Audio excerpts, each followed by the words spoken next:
accuracy's there. Oh, everything about Shedeur Sanders screams he's the quarterback. But if people are going to negative in April, they're going to be negative now because they're like, oh, where is he ranked? Forget that. Look at the interceptions that were off of Jerry Jeudy, off of Judkin's shoulder. Batted balls like Burrow had one yesterday, batted in a pick six. You blaming Burrow for that? No. You're blaming Shedeur for a couple batted balls that were picked off? You shouldn't, okay? The NFL tried to bury Shedeur Sanders, the quarterback that I said should go number 1 overall, the quarterback that Mel Kiper ranked above Cam Ward before the draft. Not having any training camp never with the ones, defense, offense, be thrown out there playing in brutal weather conditions, not in domes. That's not changing. That's not changing, though. Domes in great weather, in brutal weather conditions. If you're going to sit there and tell me you weren't impressed with the rookie year of Shedeur Sanders, I would say you weren't watching the same game I was. The Cleveland Browns just fired their head coach. Their season is over. Their roster is decimated. And yet somehow, some way, there's hope in Cleveland for the first time in what feels like a decade. His name is Shedeur Sanders. All our goals and everything is aligned, so I don't think it's a much more want to. But here's the problem. The massive problem that has NFL draft guru Mel Kiper absolutely furious right now. The Browns GM, Andrew Berry, stood up in front of the media after firing Kevin Stefanski, and when asked about the future of this franchise, when asked about committing to the rookie quarterback who just went into Cincinnati and beat Joe Burrow in a clutch fourth-quarter drive, Berry hemmed and hawed like a politician at a debate. He talked about rebuilding the offense. He mentioned evaluating everything. He gave the corporate speak that makes your skin crawl. And Mel Kiper, he's had enough. That's the issue, guys. If they can protect them, obviously get the weapons, but up front is where they got to be strong. Let's rewind the tape here because this story is absolutely insane when you break it down. The Browns had multiple chances to draft Shedeur Sanders higher. They passed. They passed hard. According to sources close to the situation, nobody in that front office wanted him. Not the GM, not the head coach, not the scouts. Jimmy Haslam, the owner, the guy who's made approximately 8,000 bad decisions since buying this franchise, somehow made one good call. He overruled everybody and said take the kid in the 5th round. 5th round. A quarterback that Mel Kiper had ranked above Cam Ward before the draft.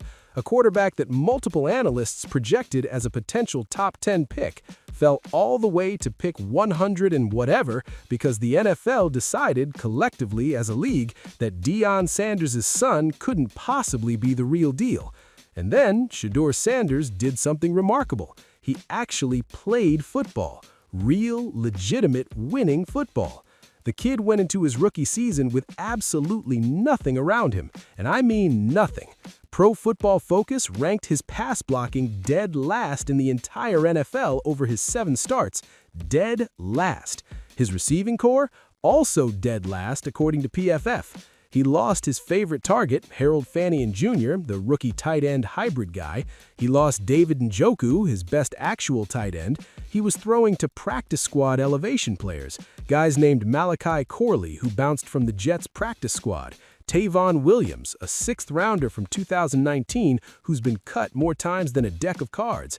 And somehow, with all of that chaos, with receivers dropping perfect touchdown passes, with an offensive line that couldn't block a stiff breeze, Shedeur Sanders won 3 games. He beat Aaron Rodgers, he beat Joe Burrow, he threw for 364 yards against Cam Ward and completely outplayed the guy who went number 1 overall. I mean, Josh Allen had haters in year 3. So if Josh Allen has haters in year 2 and 3 of his career, there's no way Shedeur can avoid it. Mel Kiper is absolutely right here. What more does this kid need to prove? Josh Allen threw 17 interceptions his rookie year. He had a completion percentage in the 50s, and Buffalo stuck with him because they saw the talent, they saw the arm, they saw the it factor. Shedeur Sanders has shown all of that and more. He's shown poise in the pocket, he's shown mobility that people didn't think he had, he's shown clutch gene execution in the 4th quarter when games are on the line. That final drive against Cincinnati, minute 29 left, 3rd and 10 from his own 29-yard line. Joe Burrow just took the lead. The Bengals defense is playing lights out at home. And what does Shedeur do? He calmly finds Isaiah Bond on an out route, 13 yards, clutch, then swings it to Dylan Sampson for 9, then hits Jerry Jeudy, who somehow didn't drop this one, on a crossing route for 11 yards, sets up a 49-yard field goal. Browns win 20-18. Game blouses. This is a kid who has the clutch gene coursing through his veins. Anyone who watched him at Jackson State or his 2 years at Colorado knows this. The Baylor game last year at home, unbelievably clutch. He thrives in big moments when the lights are brightest and the pressure is crushing.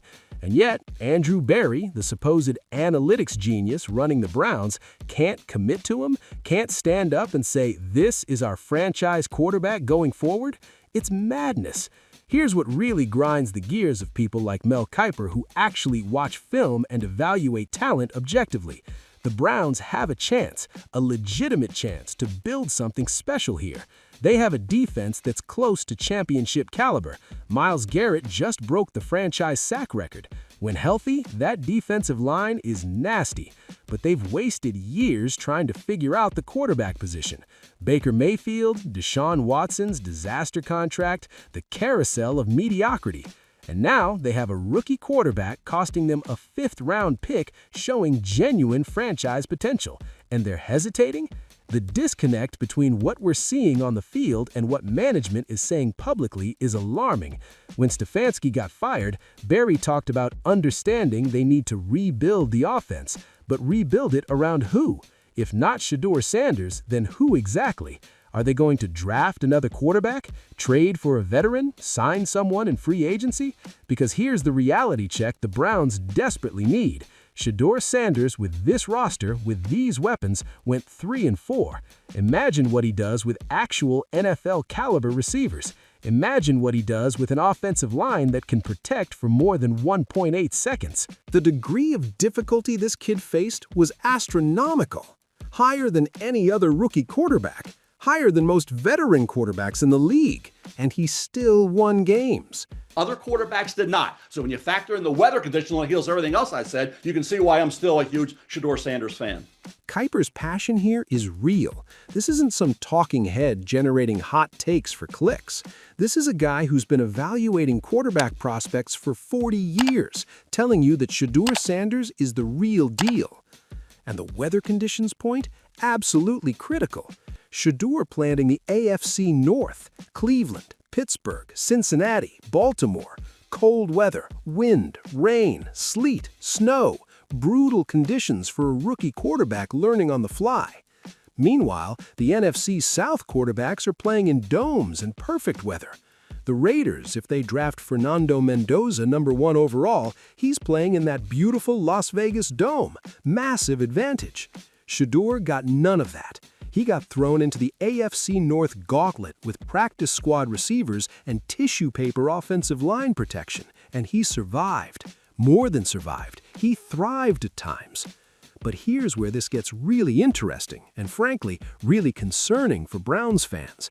There are legitimate reports and speculation that this relationship between Shedeur and the organization is already fractured beyond repair.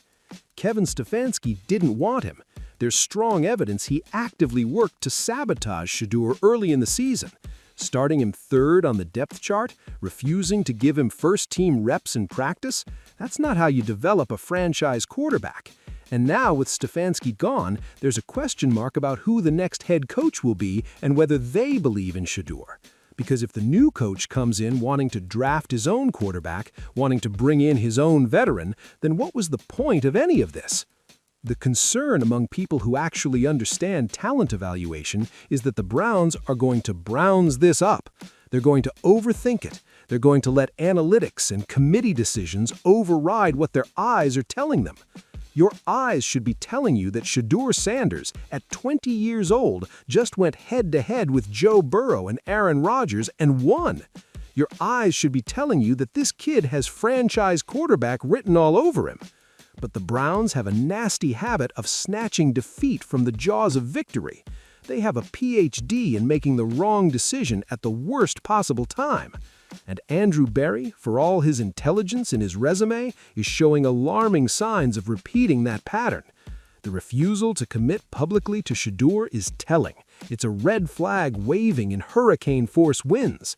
Because here's the thing about franchise quarterbacks in the NFL. You know when you have one. The Chiefs knew they had Mahomes. The Bills knew they had Josh Allen. The Bengals knew they had Burrow. The uncertainty, the hemming and hawing, the we need to evaluate everything corporate speak, that's what bad organizations do when they don't have the answer. But Cleveland does have the answer. He's 20 years old. He beat Joe Burrow in Cincinnati with practice squad receivers. He's clutch, he's poised, he's mobile, he's accurate when given time. Commit to him, build around him, get him actual weapons in the draft and free agency. Fire the coaches who didn't believe in him. Bring in people who will develop him properly. It's not complicated, but the Browns have a supernatural ability to complicate the simple. Mel Kiper sees it. Anyone with functioning eyeballs sees it. The question is whether Andrew Berry and the Browns' ownership see it before it's too late. Because make no mistake, if Cleveland doesn't commit to Shedeur Sanders, some other team will gladly trade for him. Imagine Shedeur in Pittsburgh when Russell Wilson eventually retires. Imagine him in New Orleans. Imagine him with the Rams or the Buccaneers. Other teams are watching, other GMs are taking notes, and if the Browns are dumb enough to move on from a franchise quarterback they got in the 5th round, they deserve every ounce of misery that follows. The clock is ticking in Cleveland. Andrew Berry needs to make a decision. Commit to Shedeur Sanders as the franchise quarterback, or get out of the way and let someone else who actually appreciates generational talent take over. Because right now, Mel Kiper and the rest of the football world are watching in disbelief as the Browns somehow find a way to screw up the one thing they've gotten right in the last decade. Don't blow this. The kid can play. Now the question is whether Cleveland is smart enough to realize what they have before it's too late.